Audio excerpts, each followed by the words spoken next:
Somebody look at your neighbor and say she finna bring it tonight. I say somebody look at your neighbor and say she finna bring it tonight. And if you ain't got a neighbor, look at yourself and say she finna bring it to fuck a night. Or we gonna jump right into it, cause that's how we do it over here.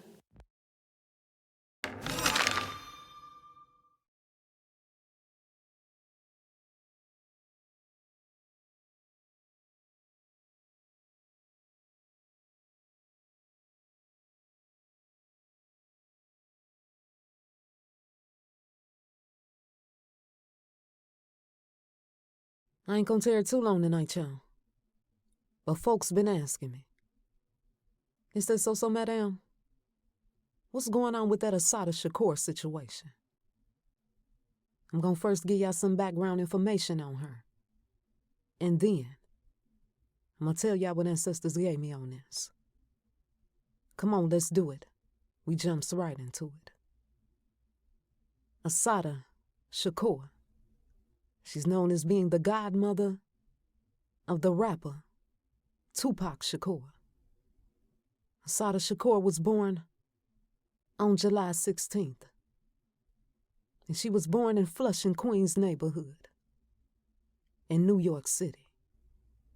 She lived with her mother, Doris Johnson, who was known as being a school teacher, and also her grandparents, Lula and Frank Hill, and they were known as being retired. In the year 1950, Assata's parents divorced, and she moved with her grandparents to Wilmington, North Carolina. And after she completed elementary school, she moved back to Queens, New York, to live with her mother and a stepfather. And she attended Parsons Junior High School. Assata's family, they struggled financially. Money seemed like it wasn't coming in. And her mama and her stepfather, they used to argue all the time. Every time she turned around, her mother and her stepfather was arguing. Assata says I am tired of being in this fucker house, hearing them argue all the damn time. So she stayed away from home as much as she could. And she often ran away, staying with strangers, people she didn't know that well, but got to know. And she would also work for short periods of time so she can make money to provide for herself. Until one day, she was taken in by her mother's sister, her auntie, Evelyn Williams. Her auntie was known as being a civil rights worker who lived in Manhattan. Assata's Auntie Evelyn, she was like her hero. She introduced her to new things that she never knew about. She took time to speak to her instead of pushing her away. She took her to museums, theaters, and art galleries. And when she cried tears, her Auntie Evelyn was right there to wipe her tears away. And that's why she loved her. 'Cause she was like a mother, a second mother to her. Assata, she eventually converted to Catholicism. And she attended the all-girls Cathedral High School for 6 months. Then she transferred to public high school. She attended for a while, and then she ended up dropping out. And her Auntie Evelyn, she later helped her get a GED, told her the steps and what she needed to do to get a GED degree.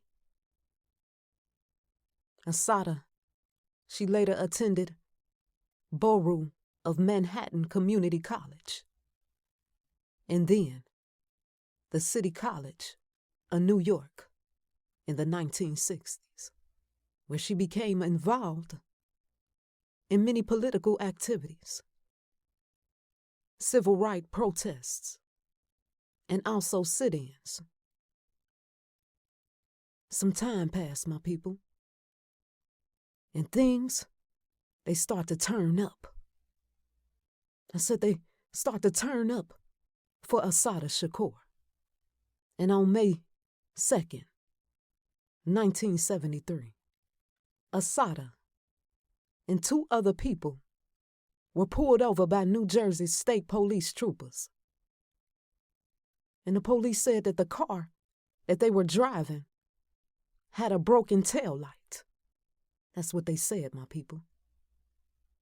And out of nowhere, things just went crazy, and a gunfight broke out.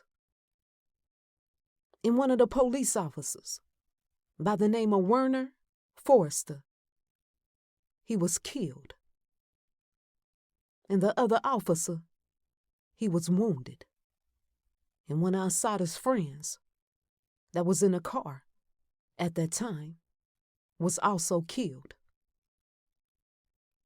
Assata, she said, I can't let them get me.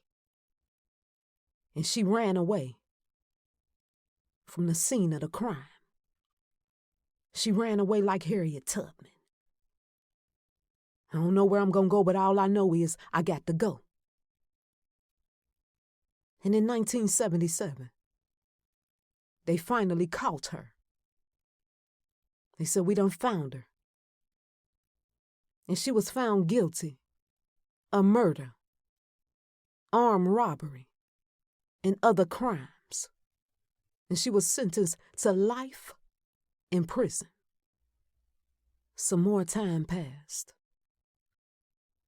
And in November 1979, Assata was sitting in that correctional facility.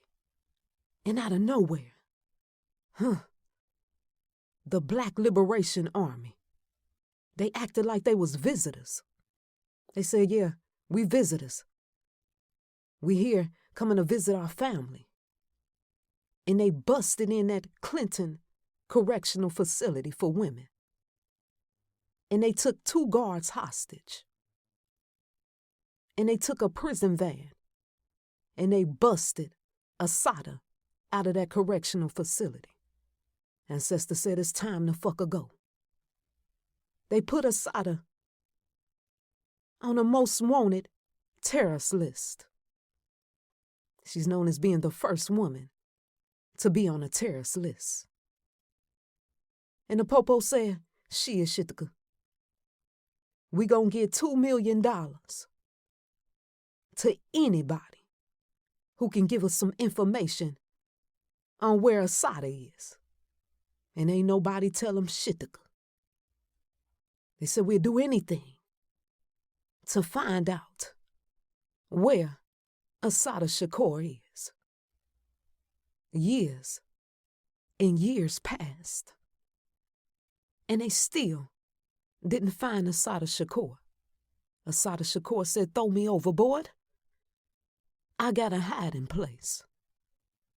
And ancestors kept her hidden in Cuba until the last days of her life. We fast forward to today. And the news report said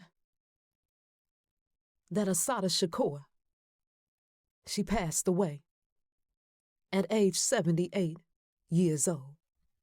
And the bounty that was on her head has now been lifted. I told you I wasn't going to tear it too long tonight, my people. But folks asked me, and they said, so madam, was this a sacrifice? They said, did they finally move in and sacrifice Assata Shakur? And ancestors said, hail to the Noah. Let me break it down for you, my people. Ancestors gave me something. And ancestor said the Holy Spirit.